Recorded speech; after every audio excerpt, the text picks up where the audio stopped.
Hello नमस्कार, मी शारदा. तुमचं सर्वांचं खूप खूप स्वागत आहे शारदा मराठी ब्लॉगमध्ये. माझ्या सर्व ताई दादा मैत्रिणींना गुड मॉर्निंग. श्री स्वामी समर्थ. सकाळची वेळ आहे, तर इथे चालली आहे माझी टी व्ही युनिटची जे काही फर्निचर आहे त्याची साफसफाई. तर काल आहे ना भाऊ आणि बहिणीचा मुलगा आला होता, म्हणजेच योगिताचा मुलगा. तर आईने त्यांच्याकडे बघा गुलाबजाम दिले, पपई दिली आणि खुर्चनवडी दिली. तर ही खुर्चनवडी ना त्र्यंबकेश्वरला भेटते, कुशवर्ताजवळ. खूप मस्त अशी गरमागरम ताजी ताजी खुर्चनवडी असते. आमच्या लग्नामध्ये सुद्धा 2006ला खुर्चनवडी ठेवलेली होती. गोड एक आयटम गुलाबजाम पण होतं आणि खुर्चनवडीसुद्धा होती. तर बघा मला आहे ना खूप आवडते. तर आईने म्हणजे मीच फोनवरती सांगितलं होतं का खुर्चनवडी घेऊन या. इथे मी घेतले बटाटा पोहे बनवायला. तेल गरम करायला ठेवलं होतं. तेलामध्ये कांदा, बारीक चिप्स केलेले बटाटे, फ्रोझर मटर आणि शेंगदाणे हे सर्व व्यवस्थित मिक्स करून घ्यायचे, म्हणजे तळून घ्यायचं हे सगळं काही.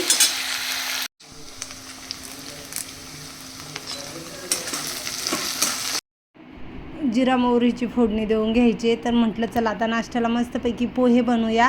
तर इथे ना पोहे व्यवस्थित निवडून बघितले आणि भिजवून ठेवले. तर बघा असे मस्त असे मोकळे मोकळे भिजवायचे पोहे. आणि त्याच्यानंतर इथे बटाटे वगैरे हे सर्व काही तेलामध्ये व्यवस्थित तळून घेतल्यानंतर, परतून घेतल्यानंतर हळद पावडर टाकली, व्यवस्थित हळद पावडर मिक्स करून घेतली. आणि त्याच्यामध्ये आता भिजवलेले पोहे टाकून घ्यायचे आहे. आता इथे चवीनुसार मीठ टाकून घ्यायचं आहे. पोहे व्यवस्थित मिक्स करायचे आहे आणि वरतून पोह्यांमध्ये लिंबू पिळायचे. तर मी लिंबू काय करते, असंच कढईमध्येच पिळून घेते. असं प्रत्येकाला डिशमध्ये लिंबाची अर्धी फोड वगैरे असं काही देत बसत नाही. तर सर्व कढईमध्येच पोहे असताना लिंबू टाकून व्यवस्थित पिळून घ्यायचं. मस्तपैकी मिक्स करून पोह्यांमध्ये थोडीशी साखर टाकली, आता कोथिंबीर टाकली आणि मस्त असे बटाटा पोहे तयार झालेले आहे. लवकर उठले ना का मग माझे सर्व कामं लवकर आवरतात. तर माझी बाहेरची झाडझटक झाली, उंबरठ्याला हळदीचं लेपन, देवपूजा वगैरे सर्वच झाले. आता इथे ना दूध आले, तर दूध तापायला ठेवायचे. तर दूध मी कधी आणल्यानंतर तसंच पातेल्यामध्ये तापायला ठेवत नाही, तर दूध हे गाळून घेते आणि त्याच्यानंतरच दूध तापायला ठेवते. तर इथे ना पोहे तयार झाले. आणि पोहे ना कधी गरमच खायला छान वाटतात, थंड झाले ना का मग त्यांची मजा जाते. आता इथे आमचे सर्वांचे पोहे खाऊन झाले आणि माझा स्वयंपाकसुद्धा झाला आहे. तर पोळ्या बनवल्या आज. म्हटलं मस्तपैकी आमरस पोळ्या आणि खिचडी भात बनवूया. तर इथे बघा आंबे आहे ना व्यवस्थितपैकी सोलून ठेवले. खिचडी भात बनवून झाला आहे छान असा गरमागरम. इंद्रायणी तांदळाचा खिचडी भात बनवला आणि वरतून तूप टाकायचं, तर खूप मस्त लागतं. इथे आता मी पातेलं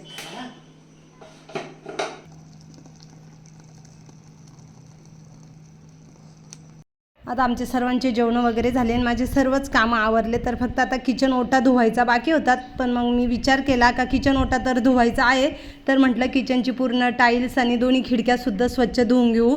हे बघा काचेच्या कॉर्नरवर कशी बाहेरची धूळ वगैरे येऊन ना एवढी खराबी होते, कारण हवा सुटली आता सध्या.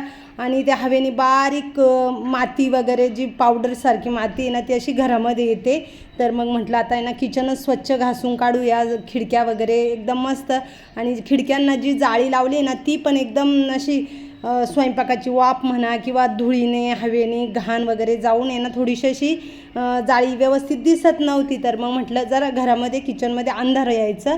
तर मग म्हटलं चला आत्ता आहे ना आज किचन तरी आवरून घेऊ, मस्त स्वच्छ क्लीन करून घेऊ किचन. तर इथे ना आता किचनची जाळी मी कपडे धुवायचा जो ब्रश आहे ना त्याच्याने घासते. खूप मस्त जाळीने तशी ओली करून घ्यायची आणि जाळीला लिक्विड लावून घ्यायचं आणि त्याच्यानंतर आहे ना अशी घासायची बघ. आणि त्याच्यानंतर आहे ना अशीच जाळी घासायची. तर इथे तुम्ही बघाल ना तर जाळीतून एवढं खराब पाणी निघू राहिले. जशी मी घासते आणि जसं पाणी तिच्यावर टाकते ना तसं तिच्यातली घाण वगैरे बाहेर निघते. तर आता आतली बाजू स्वच्छ घासून घेतली आणि खिडक्यामधून बंद केल्या. आता बाहेरूनच्या बाजूने दोन्ही खिडक्या व्यवस्थित स्वच्छ धुवून घेते, म्हणजे जे ग्रिल वगैरे ना त्याच्यावरची पण धूळ निघेल आणि जी जाळीवरती बाहेरच्या काचेवरती जी काही धूळ माती वगैरे आहे ना ती सर्वच निघून जाईल. तर एवढ्या मस्त किचनच्या दोन्ही खिडक्या दिसतात. मी किचनच्या खिडक्या मी अशाच पद्धतीने बाहेरच्या बाजूने धुते, म्हणजे जर पाणी पडलं तरी ते किचनमध्ये पडतं. पाईप चालू केलं होतं आणि या ठिकाणी पाईप जरा बोरचा चिरला आहे, तर सगळे भिजवून गेले. अजून तर एवढा किचन आवरायचं आहे. व्हिडिओ थोडासा तुम्हाला असा भुरकट दिसत असेल तर माझे हात ओले म्हणा किंवा लिक्विडचे खराब वगैरे असतील ना तर थोडीशी कॅमेऱ्याला लागला असेल, त्याच्यामुळं तशी क्वालिटी आली आहे. आणि त्याच्यानंतर मी बघितलं तर ते एकदमच मला खराब दिसायला लागलं. मग व्यवस्थित कॅमेरा स्वच्छ पुसून घेतला. आता इथे ना माझा किचन एकदम स्वच्छ आवरून झाला आहे. डायनिंगवरती तुम्ही एवढा सारा पसारा बघाल तर आता ना इथे किचनचे जे काही खिडक्यांना ग्रेनाईट लावलेलं आहे ब्लॅक, ते मी कोरड्या कपड्यांनी पुसून घेते. कारण ते असंच ठेवलं ना तर ते आपण पाणी वगैरे मारतो आणि ते पाणी आहे ना असं खाली असे थेंब थेंब त्याचे आलेले राहतात आणि ते डाग आहे ना मग तसेच जोपर्यंत आपण पुढच्या वेळेसपर्यंत किचन आवरत नाही ना तोपर्यंत ते डाग तसेच वरच्या बाजूने राहतात. त्याच्यामुळे मी कोरड्या कपड्यांनी व्यवस्थित स्वच्छ पुसून घेतले.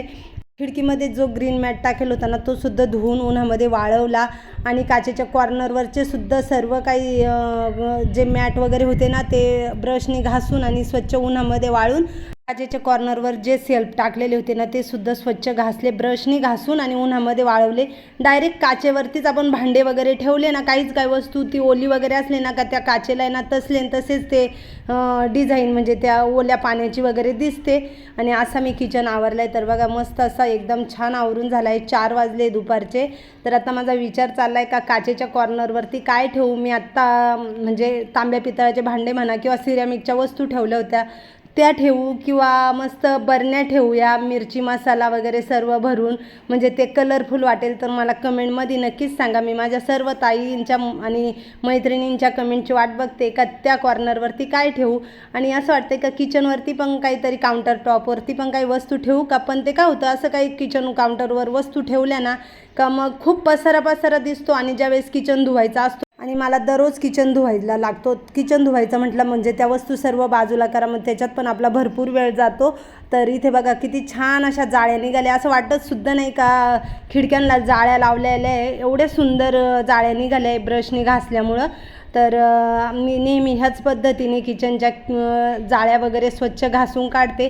आणि हे सेल्फ बघा किती छान दिसतं आहे. तर आता ह्या बरण्या वगैरे आहेत ना त्यासुद्धा मला घासायच्या आहे आणि घासूनच मी काय ठेवायचं आहे ते ठेवील. तोपर्यंत माझ्या सर्व ताईंच्या कमेंटची सुद्धा मी वाट बघणार आहे. तर चला आता किचन तर आवरून झालं आहे. आणि इथे ना आता जे काही खिडकीमध्ये असे मातीचे बोळके मटके वगैरे ते छोटे ठेवले होते ना ते सुद्धा घासलेले आहेत.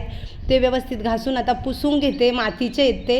आणि त्या पाण्याच्या बॉटल त्या घासून घेतल्या. त्याच्यानंतर तेलाच्या बॉटल आहेत त्यासुद्धा स्वच्छ घासल्या व्यवस्थित.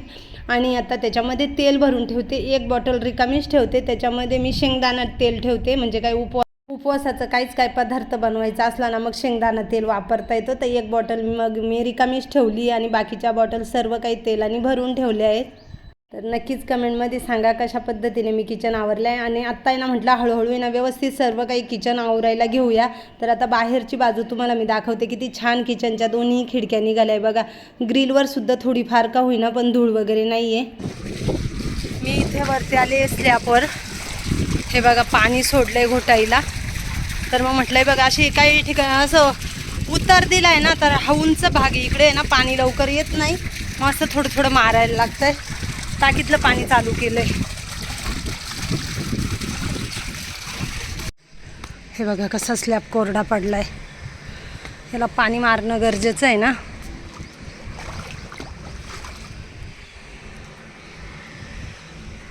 हे बघा किचन वगैरे आवरला. किचनवरचे भांडे लावायचे बाकी. तांब्या पितळाचे म्हटलं भरून ठेवते. आणि आता तिथे काहीतरी वेगळा सेटअप तयार करते.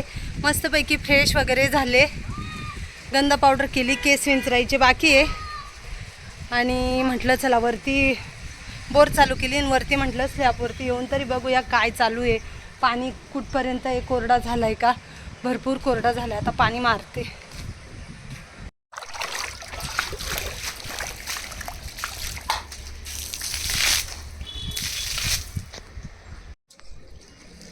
हे बघा आता इथे मी स्लॅबवरती असं पाणी मारून घेतलं. इथपर्यंत भरला होता आणि इकडची जागा सगळी कोरडीच होती. हे बघा असं पाणी साचून राहायला पाहिजे ते. पण ते काय होतं इकडचा भाग आहे आणि इकडे उतार आहे ना त्याच्यामुळे एवढं पाणी तिथपर्यंत जात नाही. मग असं अधूनमधून येऊन आणि वरच्या बाजूला पाणी मारायला लागतं आहे. बघा असं बादलीत पाईप सोडून ठेवलं आहे. चला आता स्लॅबवरती पाणी भरलं आणि बोर चालूच ठेवले. कारण पाणी साचवायला पण पाहिजेले. आणि आता मी खाली जाते. चहा घ्यायचा आहे. मी मग अशी चहा ठेवत होते किचन आवरल्यानंतर. पण म्हटलं चला जाऊन बघूया स्लॅबवरती पाणी आहे का नाही. ही आमची RCC पाण्याची टाकी आहे. मधून टाईल्स वगैरे लावलेले टाकीला. जिन्याला कलर द्यायचा आहे, आता देऊ. स्लॅबला पण कलरचं काम करायचं आहे ना, तर त्यावेळेस म्हटलं जिन्याला सुद्धा कलर देऊन घेऊ.